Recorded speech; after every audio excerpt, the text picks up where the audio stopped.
ইফতারের দুটো জনপ্রিয় আইটেম আজকে করে দেখাবো, সেটা হচ্ছে সমুচা আর রোল। এই ভিডিওতে কিন্তু সমুচা আর রোলের শীট প্লাস পুর সব কিছুর ভিডিও একসাথে থাকছে। ভিডিওটা একটু লং হবে, তো আশা করি সবাই বুঝবেন এবং ভিডিওটা না টেনে সবাই দেখবেন।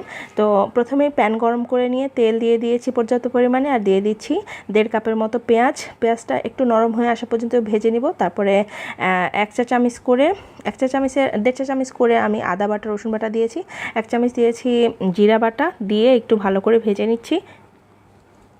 এরপরে দিয়ে দিব হচ্ছে হলুদের গুঁড়া খুবই সামান্য, আর হচ্ছে মরিচের গুঁড়াও খুবই সামান্য। যেহেতু এখানে কাঁচামরিচ ইউজ করব, তো মরিচটা ওইভাবে দিতে হবে। জিরা দিয়ে দিলাম, ধনিয়ার গুঁড়া দিয়ে দিলাম হচ্ছে 1/2 চামচের মতো, আর দিয়ে একটু ভাজা ভাজা করে এখন আমি কিমাগুলা দিয়ে দিচ্ছি। মুরগির কিমা এখানে 1.5 কাপের মতো আছে। মুরগির কিমা বলতে মুরগির পিসগুলাকে আমি আগে একটু সিদ্ধ করে নিয়েছিলাম পানি দিয়ে, সাথে ছিল হচ্ছে আদা বাটা আর রসুন বাটা আর লবণ। এখন দিয়ে দিচ্ছি হচ্ছে 1 চামচের মতো সয়া সস আর 1 চামচের মতো টমেটো সস দিয়ে আমি একটু ভালো করে নাড়াচাড়া করে এটাকে করে নিচ্ছি, একটু ফুটিয়ে নিচ্ছি। এরপরে এখানে 1 চামচের মতো দিয়ে দিচ্ছি ভাজা গরম মশলার গুঁড়া, আর দিয়ে দিলাম হচ্ছে কাঁচামরিচ কুচি আর গাজরের কুচি।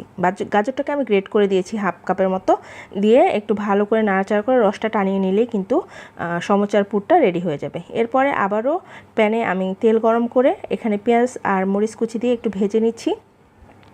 এখানে আদা বাটা দিয়ে দিলাম 1 চামচ, রসুন বাটা দিয়ে দিলাম 1 চামচ, আর যে কিমাটা আমি করে রাখছিলাম বললাম যে ওখান থেকে আমি 1 কাপের মতো এখানে কিমা দিয়ে দিলাম, মুরগির কিমা দিয়ে সামান্য একটু হলুদের গুঁড়া দিয়েছি যাতে কালারটা একটু হয়, আর সামান্য একটু মরিচের গুঁড়া দিয়ে এখানে আমি 1 কাপের মতো গাজর গ্রেট করে দিয়ে দিয়েছি, দিয়ে ভালো করে ভেজে নিব। এখন এখানে আমি দিয়ে দিব বাঁধাকপি কুচিটা আমি বেশ খানিকটা দিয়েছি, দিয়ে এখানে আমি খুব সামান্য একটু লবণ দিয়ে নাড়াচাড়া করে নিব। এখন দিয়ে দিচ্ছি সয়া সস আর টমেটো সস, দিয়ে এটাকে আমি খুব ভালো করে একটু ভেজে নিব। পানিগুলো একটু শুকিয়ে আসলে এখানে আমি দিয়ে দিচ্ছি হচ্ছে সামান্য একটু পানিতে 1 চামচ কর্নফ্লাওয়ার গুলে দিয়ে দিচ্ছি যাতে পুরটা একটু মাখা মাখা হয়। এটা হচ্ছে আপনার রোলের জন্য যে আমি পুরটা রেডি করছি সেটা। তো আমার পুরটা কিন্তু রেডি। এখন আমি এই 2 পুরকে ঠান্ডা হতে দিয়ে চলে যাব হচ্ছে ডো করতে, যেটা দিয়ে আমি সমুচা আর রোল বানাবো। তো এখানে আমি প্রায় 800 গ্রামের মতো ময়দা নিয়েছি। এখানে কিন্তু আটা নিলে খুব একটা বেশি ভালো হবে না, ময়দাই নেওয়ার চেষ্টা করবেন। তো দিয়ে দিলাম হচ্ছে স্বাদ মতো লবণ আর সামান্য একটু তেল, দিয়ে এই শুকনো উপকরণগুলো একসাথে একটু মেখে নিব তেলের সাথে। মাখানো হয়ে গেলে সামান্য একটু নর্মাল টেম্পারেচারে থাকা পানি দিয়ে সামান্য পানি দিয়ে আমি একটা সফট ডো করে নিব, আর এই ডোটাকে আমি রেস্টে রেখে দিব 1 ঘন্টার জন্য। 1 ঘন্টা পরে ফিরে আসছি। এই ডোটাকে আমি আরও একটু মথে নিব যাতে আরও একটু সফট হয়ে যায়। এখন এখান থেকে ছোট ছোট গোলা লেচি কেটে নিব, যেটা দিয়ে আমি ছোট ছোট রুটি বানাবো। এখন বেশ বড় না, খুব ছোট ছোট রুটি হবে। আপনারা ভিডিওটা দেখে আশা করি বুঝতে পারছেন। আর সবগুলো রুটির সাইজ যেন একই রকম হয়। তো একই সাইজের আমি 3টা রুটি বানিয়ে নিচ্ছি। দেখতেই পাচ্ছেন আমি কিভাবে করছি। এখন একটা রুটি নিয়ে এখানে সামান্য একটু তেল উপর দিয়ে ব্রাশ করে দিচ্ছি। আপনারা ব্রাশের সাহায্যে করতে পারেন, হাতের সাহায্যে করতে পারেন, আমি চামচের সাহায্যে করছি। একটু তেলটা করে দিচ্ছি, ব্রাশ করে দিয়ে সামান্য কর্নফ্লাওয়ার দিয়ে দিচ্ছি। অবশ্যই কর্নফ্লাওয়ার দেওয়ার চেষ্টা করবেন, তাহলে কিন্তু শীটগুলা ভাজার পরে অনেক বেশি ক্রিস্পি হবে। এমনিতেও ক্রিস্পি হবে, কিন্তু যদি আপনি কর্নফ্লাওয়ার দেন সেটা সবচেয়ে বেশি ক্রিস্পি হবে। এখন এখান থেকে আরেকটা রুটি নিয়ে উপরের দিকে দিয়ে দিচ্ছি। যদি একটু ছোট বড় হয় তাতে কোনো সমস্যা নাই, টেনে সমান করে দিবেন। আর যদি খুব ছোট বড় হয় তাহলে কিন্তু অসুবিধা। চেষ্টা করতে হবে একই সমান রুটি যেন হয়। তো এই যে দেখেন, উপরে আবারও একটু তেল ব্রাশ করে দিচ্ছি, দিয়ে দিচ্ছি কর্নফ্লাওয়ার, আর এখন ওই রুটিটা উপরে দিয়ে দিব। তো যাই হোক, এইভাবে কিন্তু আমি এখানে 3টা করে দিয়েছি। আপনারা চাইলে 4টা, 5টা, 6টা যে যেরকম ইচ্ছা দিতে পারেন। তো যারা নতুন চেষ্টা করছেন রান্নার জন্য, তারা একটু কম দিয়েই প্রথমে শুরু করবেন। আমি কিন্তু লাস্ট অবধি 6টা পর্যন্ত করেছি, করা যায় একসাথে 6টা শীট নিয়ে করা যায়।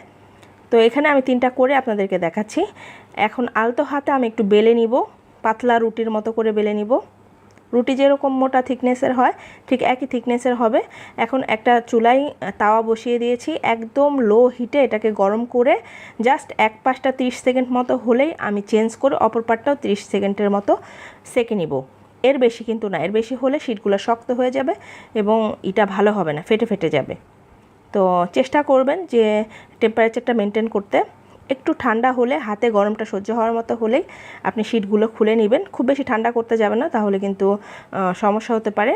আপনি একটু গরম থাকা অবস্থাতেই শিটগুলো একটা একটা করে খুলে নেবেন। আপনি ভিডিওতে আপনারা দেখেই বুঝতে পারছেন আমি কিভাবে করছি, এবং এই শিটগুলো যে কতটা সফট আর কতটা পাতলা হয়েছে আমি আপনাদেরকে একটু দেখানোর চেষ্টা করব যে এটা কতটা সফট আর কতটা পাতলা হয়েছে।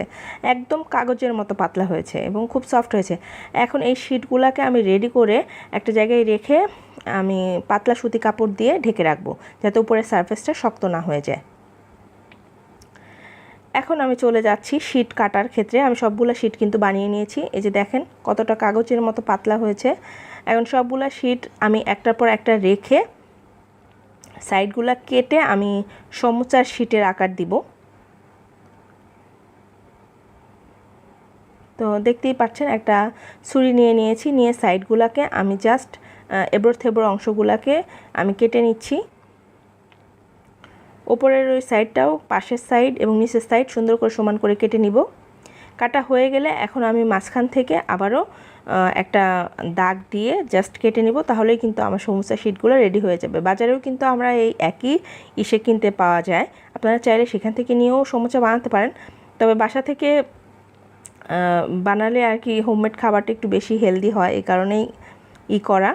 তো দেখেন শিটগুলো কতটা সফট আর কতটা পাতলা হয়েছে। এই সাইডের অংশগুলো কিন্তু আমি ফেলে দেবো না, এগুলো ভেজে আমি সমুচার শিট মানে পুরের মধ্যে দিয়ে কিন্তু এটা ভিতরে দিয়ে দেবো, সমুচার ভিতরে দিয়ে দেবো। তো এই যে দেখেন আমি সাইডগুলো ভেজে একটু ক্রাশ করে এই পুরের মধ্যে দিয়ে একটু মিক্স করে নিচ্ছি।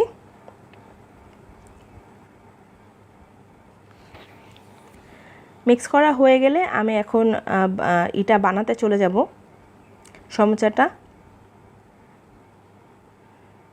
আর এটা কিন্তু আমি নর্মাল আটা একটু পানি দিয়ে গুলে গাম বানিয়ে নিয়েছি, যেটা আমি সমুচা বানানোর সময় ইউজ করব। এই যে দেখেন এক সাইড থেকে একটু বেশি অংশ করে নিয়ে জাস্ট ফোল্ড করে, এটার অনেকগুলা ভাঁজ আছে, অনেকে অনেকভাবে দেয়, আমি এভাবে আপনাদেরকে দেখানোর চেষ্টা করছি। মানে আমার কাছে এটা বেশি সহজ মনে হয়। আপনারা চাইলে এটা করতে পারেন, না হলে আপনারা যেভাবে চান সেভাবেও কিন্তু করতে পারেন। এখন যে পকেটের মতো অংশটা করে নিলাম, সেখানে কিন্তু আমি পুরগুলা দিয়ে দিব। দিয়ে মাথা থেকে ওই অংশটা একটু জাস্ট ফোল্ড করে এখানে আমি এখন গামগুলো লাগিয়ে দিব এই সাইডে, আর মাথার সাইডেও আমি গামগুলো লাগিয়ে দিব, দিয়ে জাস্ট আটকে দিব। দেখেন আপনি ভিডিওটা একটু ফলো করলেই বুঝতে পারবেন আমি আসলে কিভাবে করছি। এই যে খোলা অংশটুকে একটু গাম লাগিয়ে আমি আটকিয়ে দিচ্ছি। দ্যাটস ইট, হয়ে গেল কিন্তু সমুচা। এবং খুব ইজি ওয়েতে আপনারা বাসায় বানাতে পারবেন যদি ভিডিওটা A to Z ফলো করেন, না টেনে দেখেন। তো একইভাবে আমি কিন্তু সব সমুচাগুলো রেডি করে নিব। আচ্ছা, এখানে একটা কথা বলে নিই, আমার ভিডিওটা যদি কারো ভালো লাগে কিংবা কোনো উপকারে আসে, অবশ্যই একটা লাইক করে যাবেন, আর আপনার ফ্রেন্ডস অ্যান্ড ফ্যামিলির সাথে শেয়ার করবেন, যাতে তারাও এই ভিডিওটা দেখে একটু উপকৃত হয় কিংবা কিছু শিখতে পারে। তো দেখেন আমি কিন্তু একইভাবে সব সমুচাগুলো রেডি করে নিচ্ছি। হ্যাঁ, আমার কিন্তু সমুচাগুলো আমি এভাবে সবগুলো রেডি করে নেব। এখন আমি চলে যাচ্ছি হচ্ছে রোল বানাতে। আমি রোলের শিটগুলো কিন্তু সমুচার শিটের চাইতে একটু ছোট করে বানিয়েছিলাম, যাতে এটার তো আর সাইড কিছু কাটবো না এই কারণে। আর সমুচার শিটগুলো একটু বড় করে বেলেছি, রোলের শিটগুলো একটু ছোট করে বেলেছি, দ্যাটস ইট। তো দেখেন একটা শিট নিয়ে এখানে আমি যে রোলের জন্য যে পুরটা রেডি করেছিলাম সেটা আমি দিয়ে দিচ্ছি, দিয়ে দুই পাশ থেকে একটু ফোল্ড করে দিলাম, দিয়ে যে গামটা ছিল সেটা কিন্তু উপর দিয়ে লাগিয়ে দিচ্ছি। এখন আমি এই পাশটা ফোল্ড করে জাস্ট রোলের আকারে ঘোরাতে থাকবো, আর মাথাতে একটু গাম লাগিয়ে নেব, দ্যাটস ইট। এটা বানানো কিন্তু খুবই ইজি, আপনারা বাসায় অবশ্যই ট্রাই করবেন। এখন আমি এটাকে ফোল্ড করে এভাবে আমি কিন্তু বাকি সব রোলগুলো বানিয়ে নিব এবং এগুলোকে আমি ফ্রোজেন করব।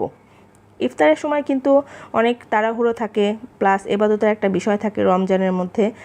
সব সময় এবাদত করি, কিন্তু ওই সময়টা আসলে একটু বেশি তাড়াহুড়ো লেগে যায়। তো আগে যদি কিছু করে রাখা যায় তাহলে কিন্তু খুবই ভালো, অনেক উপকার হয়। তো এই কারণেই আর কি দেখানো, আর আশা করি আপনাদের উপকার হবে কিংবা আপনারা করবেন বাসায়। তো এই যে আমি খুব সুন্দর করে রেডি করে এখন এটা ডিপ ফ্রিজে রেখে দেবো 1 রাতের জন্য। পরের দিন আমি আপনাদেরকে দেখাচ্ছি। আমি সবগুলা শিট মানে সবগুলা প্রোডাক্ট এভাবে মানে সমুচা রোল রেডি করে এগুলো ফ্রোজেন করে এয়ারটাইট বক্সে রেখে দিব। এটা প্রায় 1 মাসের মতো ভালো থাকে, আর পুরো মাস আমাদের তো রমজানে লাগবেই। তো এই যে দেখেন সবগুলাই কিন্তু আমি বানিয়ে নিয়েছি, আর এটা পরের দিন ফ্রিজ করার পরের অবস্থা। তো আশা করি আপনাদের ভিডিওটা ভালো লাগছে, লাগলে কিন্তু অবশ্যই শেয়ার করবেন, লাইক করবেন, কমেন্ট করবেন, আমার পেজটিকে ফলো করবেন, চ্যানেলটিকে সাবস্ক্রাইব করবেন। আল্লাহ হাফেজ।